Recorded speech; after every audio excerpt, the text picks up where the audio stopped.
En el día de ayer, domingo, leí una interesante entrevista que se publicó en el diario Tiempo Argentino, y esa entrevista fue hecha al vicepresidente del Instituto Nacional Irigoyeniano, al doctor Diego Barovero, y bueno, él decía, entre otras cosas, de manera crítica, se manifestó hacia la conducción de la UCR, y Diego Barovero, cuestionó la alianza con el PRO y entre el radicalismo y el PRO, y sostuvo que pactar con la derecha implica una crisis de identidad del Partido Radical. El radicalismo es una expresión claramente nacional y popular en su surgimiento, dice el dirigente Boina Blanca, que reconoce que ese lugar lo supo conquistar el kirchnerismo. Un título, por ejemplo, del doctor Barovero fue: a Hipólito Yrigoyen, los diarios de la época lo acusaban de populista. Por eso estamos en comunicación con él, con el doctor Diego Barovero, que siempre con muchísima amabilidad nos atiende. Diego, buenas tardes. Fabricio Mocetoni te saluda. ¿Cómo estás? Buenas tardes. ¿Cómo estás, Fabricio? Buenas tardes. Muy bien, por suerte. Y bueno, y ayer estaba leyendo larga entrevista que te hicieron en Tiempo Argentino, justamente donde hablas un poco del radicalismo y de la cuestión más filosófica del radicalismo y esa situación que lo haces en una mirada histórica y lo que hace sobre todo el radicalismo hoy aliado al PRO de Mauricio Macri. ¿Cómo observás vos esa situación que se está dando? Preocupantemente, de una manera notoriamente negativa. Yo creo que los resultados no acompañan las estrategias y las tácticas electorales desplegadas por la conducción nacional del partido. Creo que el radicalismo se ha desperfilado, la sociedad ve que no está en la oferta electoral, al no visualizar al radicalismo desde su personalidad, desde su esencia política, desde lo que representó tradicionalmente. La sociedad busca otras opciones. Es evidente que si el radicalismo no tiene una oferta electoral consistente, basada en sus principios tradicionales, en sus propuestas programáticas, la gente va a buscar otras opciones. Incluso desde el punto de vista, hasta diríamos desde lo electoralista, el que quiere oponerse al peronismo va a buscar una opción más sólida y contundente.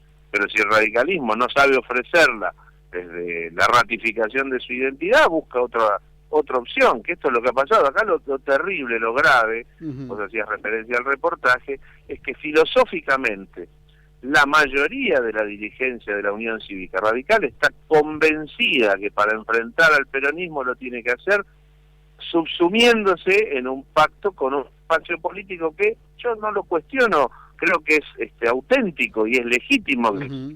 Cuestiono que tenga algún tipo de emparentamiento con el radicalismo, cuando el radicalismo ha sido siempre opositor a las fuerzas conservadoras.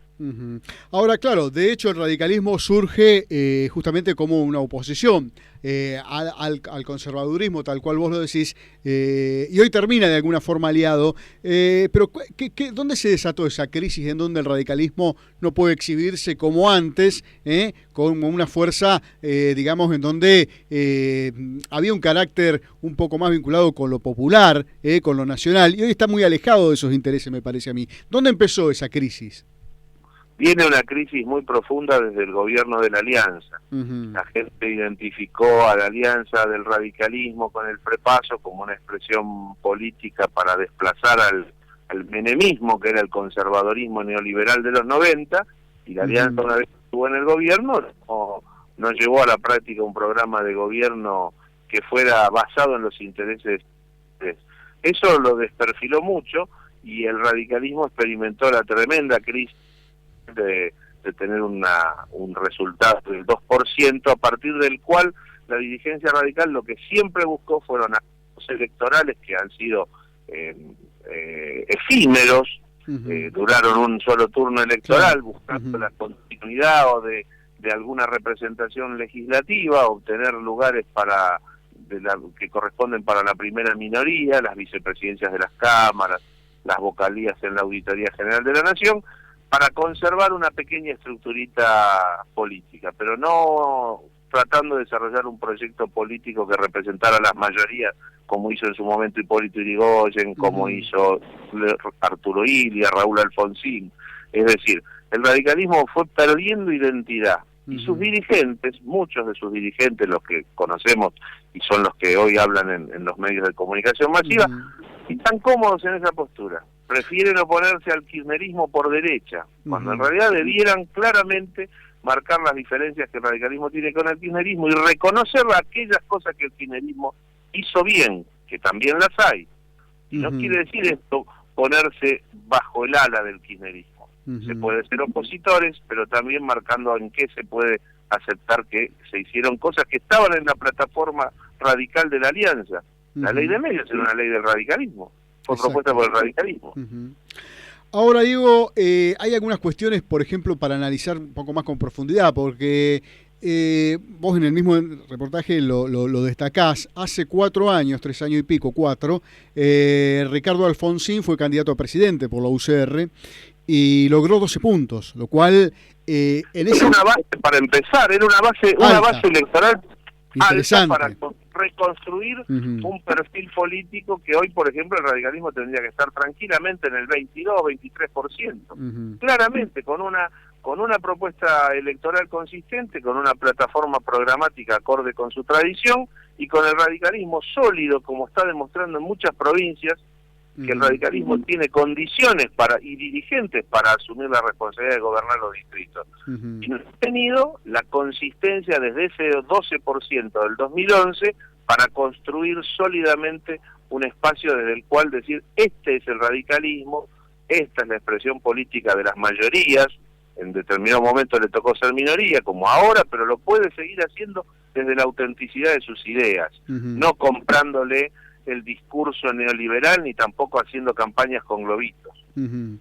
Ahora, algo está pasando también entre la dirigencia radical, que habla también de una mezquindad muy grande, porque, por ejemplo, hay dirigentes importantes del radicalismo que podrían estar haciendo hoy una muy buena elección. Caso de Julio Cobos, por ejemplo, a nivel nacional, y sin embargo el mismo radicalismo como que lo trató o lo esmeriló tanto que lo dejó sin juego.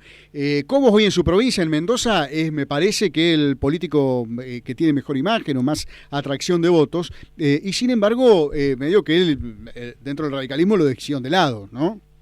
Así es, pero bueno, existen mezquindades y también existen actitudes que tienen que ver con otros intereses.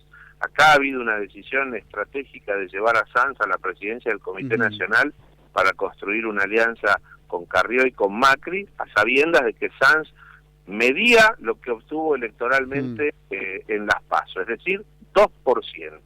Este era el resultado que se esperaba con Sanz. Indudablemente había una vocación por mantener el radicalismo en una situación minoritaria, casi testimonial, diríamos, de modo tal de llevarlo como única solución a apoyar la candidatura presidencial de Macri. Repito, es legítima la expresión política de Mauricio Macri como candidato de un espacio conservador de ideas, me parece legítimo. Lo que no comparto es subsumir al radicalismo por debajo y ponerlo al servicio de un proyecto político que no está consustanciado con nuestras ideas. Estamos hablando con el doctor Diego Barovero, vicepresidente del Instituto Nacional Irigoyeniano, donde que hablamos un poco de radicalismo, sobre todo con el disparador de esta entrevista que concedió en el fin de semana y se publicó ayer en el diario Tiempo Argentino. Diego, vos eras convencional de la UCR Nacional hasta que renunciaste en la convención de Gualeguaychú.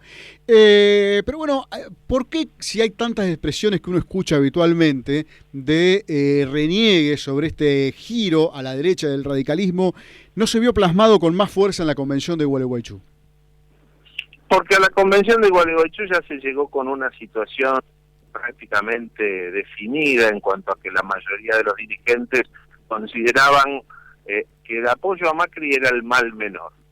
Y ante la postura que yo compartía parcialmente, no desde el punto de vista ideológico, no estaba de acuerdo, no estaba contento, pero me parecía la menos mala la de que se propusiera un frente opositor amplio. Ahí se vio el juego, se vieron las cartas, porque el frente opositor amplio incluía también el frente renovador de Massa, pero la condición que les impusieron Carrió y Macri a los dirigentes radicales era que no podía haber una expresión peronista dentro del mismo frente opositor. Es decir, había que ir haciendo una campaña con un frente de neto tinte antiperonista para enfrentar al kirchnerismo, y porque además estaba alineada esa política con el esmerilamiento que desarrollaron algunos medios respecto de Massa, que luego hace una buena elección Massa, que son que perdió el espacio opositor en una expresión minoritaria, pero que a lo mejor le hubieran dado un frente más grande, más amplio, le hubieran dado un poco más de consistencia electoral. No creo que esa fuera la solución ideal, creo que era una solución posible, pero lamentablemente la decisión estaba tomada por parte de los dirigentes que conducen el radicalismo hace muchos años. Me refiero a Jesús Rodríguez, Enrique Nocilla, Federico Torani, la gente que ya sabemos, cargan tienen el mérito de ser considerados estrategas y cargan sobre sus espaldas más derrotas electorales que Ricardo Balbín. Ricardo Balbín perdía elecciones, pero no perdía la conciencia social. Exacto. El electorado, la sociedad argentina, reconoció en Balbín al hombre que mantuvo unido al radicalismo y con una sólida referencia electoral, era fiel a los orígenes del radicalismo y a lo que representó tradicionalmente el radicalismo desde el punto de vista del pensamiento político argentino. Esta gente ha desnaturalizado la ideología del radicalismo, la doctrina del radicalismo, y bueno, las consecuencias están a la vista, porque no es todo ganancia para el PRO. Los votos que saque Macri van a ser votos que van a ir a consolidar la expresión política del PRO y no al radicalismo. De hecho, le han hecho campaña al radicalismo en distintos distritos en contra de sus referentes, de sus intendentes, de sus senadores, y teniendo la oferta electoral de Macri siendo más sólida que la de... O sea, el que iba con la boleta de Sanz perdía la elección de la primaria en Cambiemos. Exactamente, es tal cual lo que vos lo decís. Y bueno, hay distritos, por ejemplo, yo te pongo el caso de la Ciudad de La Plata, en donde un radical de la Ciudad de La Plata tiene que votar un candidato a intendente del PRO, un candidato a gobernador, una candidata a gobernador del PRO y un candidato a presidente del PRO. O sea que muy... Diste el ejemplo clave, porque en La Plata pasó que hubo dos candidatos radicales. Exacto, pero bueno, eso... Un candidato radical en favor de otro. Fue así para que terminara imponiéndose el candidato del PRO. Eso es un error estratégico del radicalismo como partido político también, ¿no? Porque él... Absolutamente. En ese caso lo salvamos a Macri, o sea, digamos, de la responsabilidad. Hay una responsabilidad radical muy fuerte. Vos... En la misma nota de Tiempo Argentino, se te preguntaba sobre la gravedad filosófica, que es lo que empezamos hablando, ¿no? De la situación del radicalismo. Y vos hablabas de el giro ahora hacia el liberalismo, o la alianza liberal de ahora, y hablabas de los orígenes del radicalismo, ¿no? Y un poco más avanzado con el tema de Irigoyen, en donde a Irigoyen se lo tildaba también de populista. Y vos también decías que, bueno, que vos no sos muy amigo de hablar del radicalismo como enmarcado dentro de la socialdemocracia, y más bien hablar del radicalismo como una expresión nacional y popular. ¿No es así la idea? Porque el radicalismo en realidad es precedente a la socialdemocracia. Entonces, Irigoyen hablaba de la democracia con un contenido social, pero no hacía una alusión a la socialdemocracia. Eso vino que la socialdemocracia es posguerra europea. Claro. Nosotros como partido somos una expresión claramente nacional. Popular desde luego, porque la raíz del radicalismo es una raíz popular, pero sobre todo es una construcción típica del suelo argentino. Vos fíjate que los procesos latinoamericanos tienen en esencia esa característica, la capacidad autónoma de haber generado movimientos políticos liberadores, movimientos políticos desarrollados desde las bases mismas del pueblo, que buscaron la realización del ideal nacional, claro, emparentados y enraizados con la tradición nacional que dio origen a al surgimiento de nuestras naciones, de nuestros pueblos en nuestro subcontinente. Y esa es una de las expresiones claras que justifican el surgimiento del radicalismo en la historia argentina. Diego, bueno, para finalizar, no te robamos más tiempo, ¿qué es lo que viene en el radicalismo después de las elecciones? Después de estas elecciones, ¿qué debate? ¿Se viene un debate? Va a venir un debate, pero... ¿Hay marco para ese debate? ¿Sabes qué pasa, Fabricio? Yo soy pesimista en cuanto a la capacidad del radicalismo de dar una solución al problema actual. Creo que en gran medida lo que va a haber, espero equivocarme, sinceramente lo digo, va a ser un proceso de diáspora y de disolución del radicalismo. Del radicalismo como partido, va a haber radicales en muchos espacios políticos, a nivel nacional, a nivel provincial, a nivel municipal. Va a haber radicales conservadores cercanos al macrismo que van a darse cuenta que deben acampar definitivamente en esas tiendas, y va a haber radicales populares, radicales más identificados con el pensamiento nacional, que van a estar en las expresiones que garanticen la continuidad de un proyecto de raíz nacional y dedicado al desarrollo, a la soberanía nacional, al bienestar del pueblo. Esos radicales se van a alinear en ese espacio, sin lugar a dudas. Los radicales que a lo mejor desde una posición como la que trato yo de expresar, querremos conservar nuestra identidad, nuestra personalidad, reconociendo cosas buenas, pero también cuestionando lo que consideramos que es menester cuestionar el gobierno, pero conservando nuestra identidad, apoyando cosas positivas y cuestionando y criticando aquello que nos parece que no está bien. Perfecto. Bueno, como siempre, Diego, muchas gracias, muy amable en esta charla que tenemos, y que bueno, que la vamos a reiterar, ¿no? Porque me parece que se vienen tiempos interesantes desde la observación de la política en el radicalismo, Así que te mando un abrazo para la gente, un abrazo para vos también. Chau. Igualmente. Muy bien, era el doctor Diego Barbero, vicepresidente del Instituto Nacional